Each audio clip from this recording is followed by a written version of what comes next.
Assalamu alaikum достор. Бүгүн дагы сиздерге ашказан тууралуу маалымат берген аракет кылам. Анткени канчалык чукуласаң, ошончолук кызыктуу маалыматтар чыга берет экен. Көңүл буруп угуп коюңуздар. Билесиздер, кызматтар өтө көп, тамак сиңирүүгө катышат. Ал жерде сууну, алкоголду жана башка кээ бир нерселерди ашказан өзү эле жутуп, канга өткөрүп бериши мүмкүн. Жана эвакуатордук тагыраагы өдөдөн келген тамакты майдалап химус кылып, биз тишибиз менен майдалаган сыяктуу эле ашказандагы тамакты майдалап туруп, онекели чейге өткөрүп берет. Жана дагы башка кызматтарын айта турган болсом, бул жерде гормон дагы бөлүп чыгарат. Гормон бул жерде бактылуулук гормону болгон серотонинди бөлүп чыгарат. Негизи биз муну мээден гана чыгат деп ойлоп жүргөнбүз. Чындыгында бул ашказанда жана ичегелерде дагы бөлүнүп чыгат. Эгерде биздин ашказаныбыз ооруп аткан болсо азыркы учурда, демек серотонин бөлүнүп чыкпайт же азыраак бөлүнүп чыгат. Ошонун натыйжасында биздин маанайыбыз түшүп, туруксуз болуп, чечкенсиз болуп, раздражительный деп коет го, ушундай маанайыбыз начар болуп калат. Анын себеби айтып өттүм, ашказан ооруп атканда серотонин гормону аз бөлүнүп чыгат же бөлүнүп чыкпай калат. Ошондон улам демек ашказан ооруп атат экен деп ойлоп койсоңуз болот. Ашказан ооруп атканын билдирген 4 симптомду санап кетейин. Бул биринчиси күн айнуу, кусуңуз келген белги да. Экинчи кусуу, бул да ашказандын ооруганын билдирген симптом болушу мүмкүн. Үчүнчүсү изжога деп коебуз. Изжога дегени бул биз зарна деп айтабыз, ачуу сезим, бирок бул оору деп айтылбайт. Жана дагы албетте төртүнчүсү бул сөзсүздөрдө ооруганда дагы катуу эзип ооруйт. Эми чыдай турган эле деңгээлде болсо дагы баары бир жүдөтө турган оору. Ушул белгилер ашказаныңыздын кыйналып турганын билдирет. Бирок ушул эле белгилер башка эле оорунун белгилери болушу дагы толук ыктымал. Азыр мен сиздерге жеткирип аткан маалыматтар бир аз бири-бирин улабай, же болбосо бир аз туруксуздай көрүнүп калышы мүмкүн.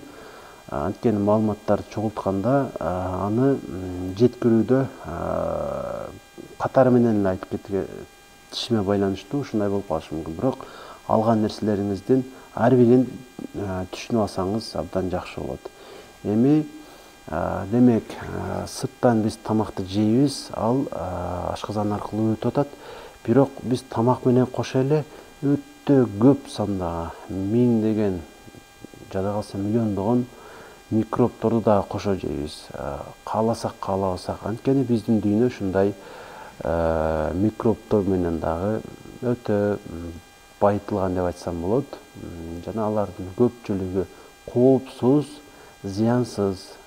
Зыянсыз деп айтпасам дагы коопсуз деп айта алам. Анткени алар микробторду жей беребиз деп атпаймынбы? Жегенибиз менен алар организмге түшкөндөн кийин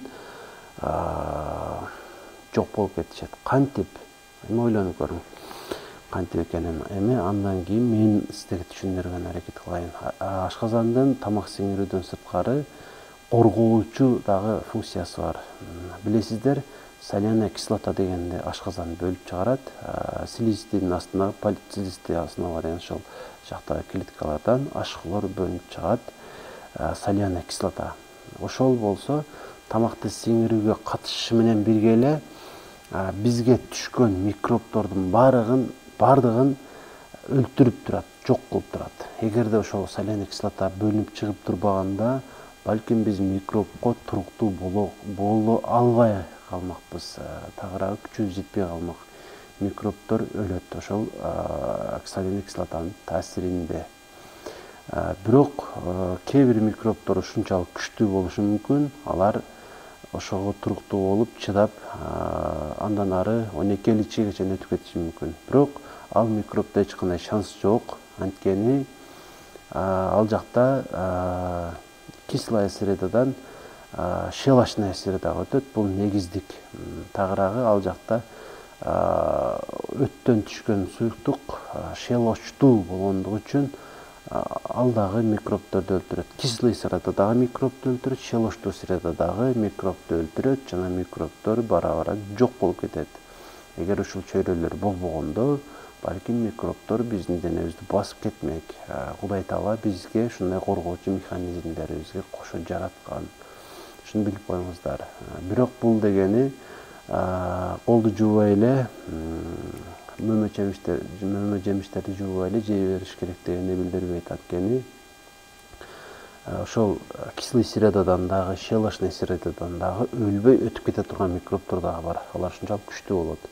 Жана натыйжада инфекциялык оорулар менен ооруп калабыз. Андыктан ар дайым гигиеналык эрежелерди сактап, тазалыкты сактап, күнүнө бир жолу болсо да тишти жууп жүрүш керек. Ошондо өтө коркунучтуу микробторго каршы күрөшүү мүмкүнчүлүгүбүз жогору болот. Эми ашказаныбыздагы оорулардын көпчүлүгү кайсы тарабында болот? Ошол тууралуу дагы бир аз маалымат бере кетейин.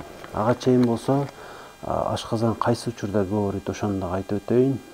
Гастрит, ашказан жарасы ушул оорулар негизи күндүзү көп кыйнайт. Эртең менен тамакка чейин жей элек убактыбызда көп кыйнашы мүмкүн, ачтырышы мүмкүн. Кыскасы ишке болгон жөндөмдүүлүгүбүздү дагы төмөндөтүшү мүмкүн. Бирок кечкурун башка сезимдер болот. Ал болсо өйдө да айтып өттүм, күн азып, кусуп, жана дагы изжога болуп, зарына болуп, ушул белгилер көп нерсе кечки убакта көбүрөөк байкалат. Маалымат катары айтып койдум. Эми ашказанды көрүп коюңуздар, билесиздер. Бул жактан пищеводдон, кызыл өңүчтөн тамак келет. Мынерден кардиальный частьтан өтөт, сфинктер ачылат, кардиальный сфинктер ачылып тамак түшөт. Жана ал майдаланып, кээ бирлери жутулуп, анан калгандары пилорический отделден өтүп, 12-50 чейги өтөт. Ушул жерде ашказандын оорусунун көп бөлүгү кайсы тарабында болот, ошону айтып коеюн. Мынау тело желудка, ашказандын телосу билесиздер, негизги бөлүгү мынау жер болсо дно деп айтылат. Баягы пилорический отделде Helicobacter pylori деген ушул жерде өнүп өрчүйт, ушул жерде көбөйөт жана башка жакка таркайт. Эми оорунун көп бөлүгү, ашказан оорусунун көп бөлүгү кайсы жакта болот, ошону айтып өтөйүн. Мынау жер малая кривизна деп айтылат. Мурдагы дагы айтканмын. Бул жак болсо большая кривизна. Ашказандын телосун тең экиге бөлөбүз. Ичкери жагын малая кривизна дейбиз, чоң жагын болсо большая кривизна дейбиз. Биздин гастрит, язва, перфорация, ушул оорулардын бардыгы, көпчүлүгү ушул малая кривизна жакта болот. Жана изилдегенде дагы көбүнесе ушул кичи малая кривизна жагыбыз көбүрөөк байкалат. Маалымат катары айтып өттүм. Билип койгон ашчал кылбайт. Негизинен ушулар бүгүнкүгө. Буюрса ашказан тууралуу мындан ары дагы көптөгөн маалыматтарды топтоп айта берем. Сиздерден келип аткан комментарийиңиздерге ылайык кээ бир темаларга маалымат чыгара албай калып атам. Ал үчүн кечирип сурайм. Буюрса кийинки чыгарылыштарда сиздер айткан комментарийге жазган темалар боюнча дагы маалымат чыгарганы көрсөткөнгө аракет кылам. Жана уккан нерсеңиздерди башка бир адамга айтып берсеңиздер өтө жакшы болот. Ошондо өзүңүздөр эсиңизде калат. Биз негизи эле ар бир үй бүлөдө болсо керек. Ким өз эле эмне болсок, биринчи дарыгерге барыштан мурда, мисалы мен башым ооруп атат, белим ооруп атат деген сыяктуу бири-бирибизге айтып беребиз го. Ошол нерселерди айткан сыяктуу кылып эле үй бүлөңүздүн мүчөлөрүнө айтып берип койсоңуз, алар дагы билип алат. Бир жагынан өзүңүзгө дагы өтө жакшы болот. Ушундай маалымат менен бөлүшүп туруу.